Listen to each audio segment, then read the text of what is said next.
All right, WMC, sorry for the delay on this. This is the video to find the winner of break number 6, which is one of the NFL Red Zone card boxes. We'll check the time, December 5th at 12:45 p.m. We're going to go over to, we'll call the raffle and type live. And we have December 5th at 12:45 p.m.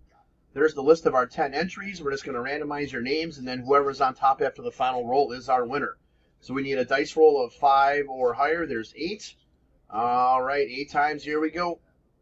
1, 2, 3, 4, 5, 6, 7. Last and final. Here we go. Good luck.